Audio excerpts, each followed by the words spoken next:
we've seen some positive strides. What we see is a coalition of the willing forming in terms of the regional authorities here, housing associations like us, starting to work at scale and working with contractors to deliver this. So we see some benefits. I think we're more certain on the solutions.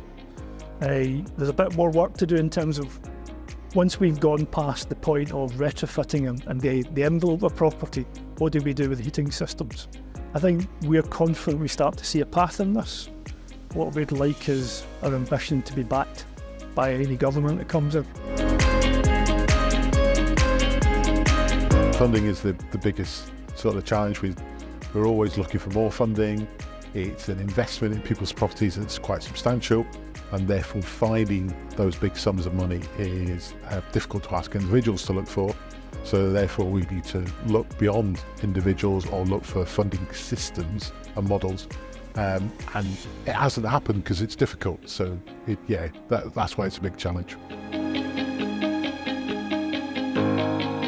There are some really positive examples. We're utilising government funding, delivering a particularly social housing retrofit at some scale now. There are also some very local schemes which look at a more mixed tenure approach to retrofitting.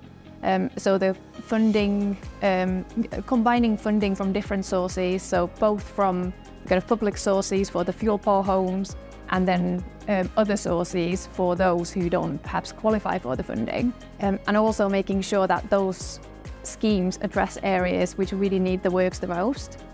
And those trial schemes are happening, but they're not happening at scale.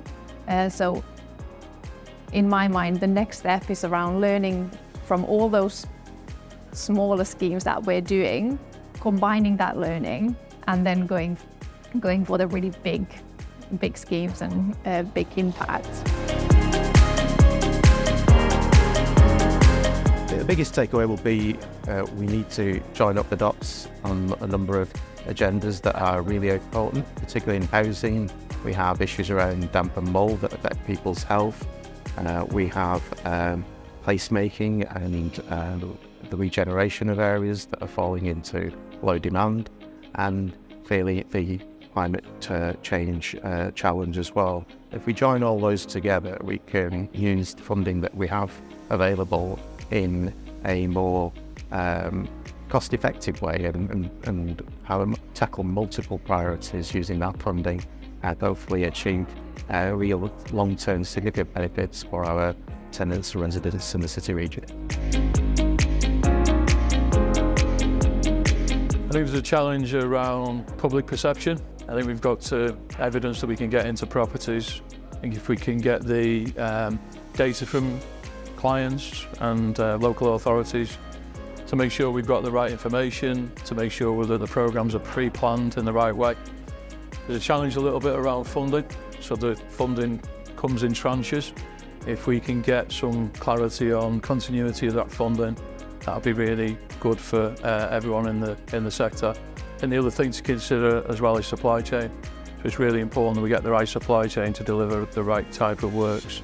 Again, to get continuity of works, because it's a really large-scale opportunity as well as a challenge.